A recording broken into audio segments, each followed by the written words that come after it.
नमस्कार, भारत एक्सप्रेस देख रहे हैं आप। आपके साथ मैं हूं उज्जवल मिश्रा। आम आदमी पार्टी ने 2 लिस्ट निकाल दी हैं।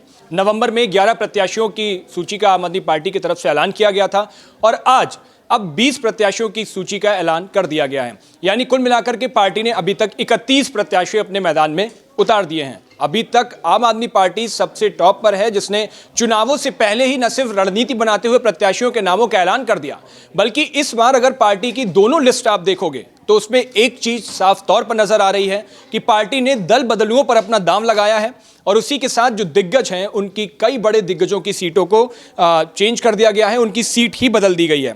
सबसे पहले तो बात हो रही है मनीष सिसोदिया की, क्योंकि वो डिप्टी सीएम रहे हैं दिल्ली के, और उसी के साथ मनीष सिसोदिया आम आदमी पार्टी में नंबर 2 के कद के नेता माने जाते हैं, केजरीवाल के बेहद करीबी है और शिक्षा मॉडल में दिल्ली के अंदर उनका बड़ा प्रचार किया जाता है, उनका नाम लिया जाता है। मनीष सिसोदिया की सीट पटपड़गंज सीट से चुनाव लड़ते थे, वो सीट बदल करके जंगपुरा सीट से उन्हें चुनाव लड़ाने का फैसला किया गया है और उनकी वाली सीट पर इन्फ्लुएंसर और ऑनलाइन टीचिंग गुरु अवध ओझा को वहां पर उतारा गया है। अवध ओझा ने कुछ ही दिन पहले अभी आम आदमी पार्टी ज्वाइन की थी और उसके बाद खुद केजरीवाल ने उन्हें आम आदमी पार्टी ज्वाइन कराई थी और अब उन्हें ही मनीष सिसोदिया की सीट से लड़ाने का फैसला लिया गया है। अब अवध ओझा ने चूंकि अभी हाल ही में दामन थामा था, अवध ओझा के लिए एक ऐसी सीट की तलाश थी जहां वो जीत दर्ज करवा सके, इसलिए मनीष सिसोदिया की सीट दी गई। लेकिन मनीष सिसोदिया की सीट चेंज हुई क्यों, ये एक बड़ा सवाल है। इसके बाद प्रवीण देशमुख, जो आम आदमी पार्टी में ये भी बड़े कद के नेता हैं, इनका भी पत्ता काट दिया गया। डिप्टी स्पीकर राखी बिडलान की बात करें तो वो भी नई सीट मादीपुर से चुनाव में किस्मत आजमाने जा रही है। यानी इन लिस्टों में बड़े चेहरे हैं जो आपको देखने को मिलेंगे जिनकी सीट ही बदल दी गई है और पिछले कई बार से वो उसी सीट से चुनाव लड़ रहे हैं। दूसरी लिस्ट में एक सबसे बड़ा बदलाव आपको तिमारपुर सीट पर भी देखने को मिलेगा, जहां इस सीट से आम आदमी पार्टी के दिग्गज नेता दिलीप पांडे का टिकट काट दिया गया है। इस बार तिमारपुर से सुरेंद्र पाल सिंह बिट्टू को मैदान में उतारा गया है और बिट्टू एक जमाने में बीजेपी के बड़े नेताओं में शुमार रहे हैं और 2 बार तिमारपुर से वो विधायक भी रह चुके हैं। लेकिन इस बार आम आदमी पार्टी की पिच से ऐसे सियासी बैटिंग करने जा रहे हैं, तो ये एक बड़ा बिट्टू के लिए सियासी सफर भी होगा।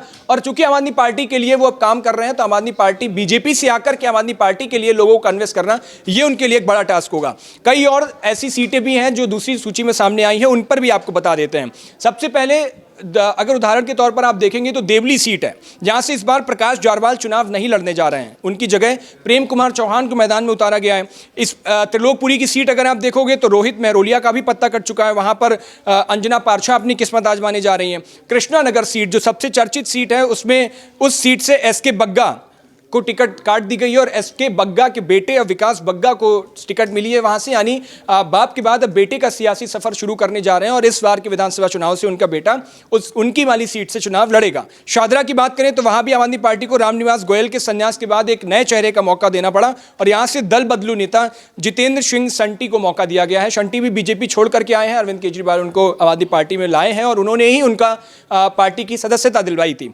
इस बार आम आदमी पार्टी ने नरेला, बिजवासन, मुस्तफाबाद सीट से भी अपनी रणनीति को बदला है और नरेला की बात करें तो शरद चौहान का टिकट काट दिया गया है, उनकी जगह दिनेश भारद्वाज को टिकट मिली है।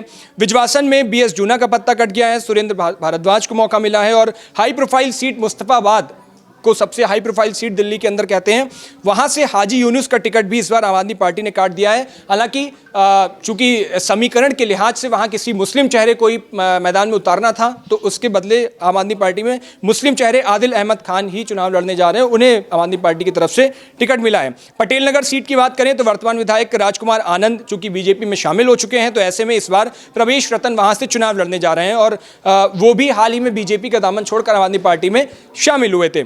इधर चांदनी चौक सीट की अगर आप बात करेंगे तो यहां पर परिवारवाद, जिससे हमेशा आरोप लगता है, विपक्षी बीजेपी पर आरोप लगाता है, लेकिन इस बार यह बात केजरीवाल के लिए, आम आदमी पार्टी के लिए उल्टी साबित पड़ सकती है, क्योंकि चांदनी चौक सीट पर परिवारवाद की एक छाप दिखाई दे रही है। ऐसा इसलिए क्योंकि आम आदमी पार्टी ने वर्तमान विधायक प्रहलाद साहनी की जगह उनके बेटे पुनर्दीप सिंह साहनी को यहां मैदान पर उतारा है। आदर्श नगर सीट पर भी पवन शर्मा के बाद मुकेश गोयल यहां से चुनाव लड़ने जा रहे हैं और पालम सीट पर महिला नेता भावना गौड़ का टिकट कट गया है, उनकी जगह जोगिंदर सोलंकी अपनी किस्मत आजमाने जा रहे हैं। तो आम आदमी पार्टी के अगर इन दोनों लिस्टों को आप देखेंगे तो परिवारवाद की भी छलक है, दल बदलुओं पर दांव लगाया गया है, जो दिग्गज है उनकी टिकट भी काट दी गई है, ऐसे तमाम चीजें आपको देखने को मिलेंगी। लेकिन इसकी वजह क्या है? इसकी वजह है एंटी इनकम्बेंसी फैक्टर, ये भी मान सकते हैं। दूसरा एक वजह है जो बदलते हुए समीकरण इस बार दिखे हैं, जिससे आम आदमी पार्टी ने सबक हरियाणा के चुनाव से लिया है और जो चुनाव हुए हैं उनसे सबक लिया है।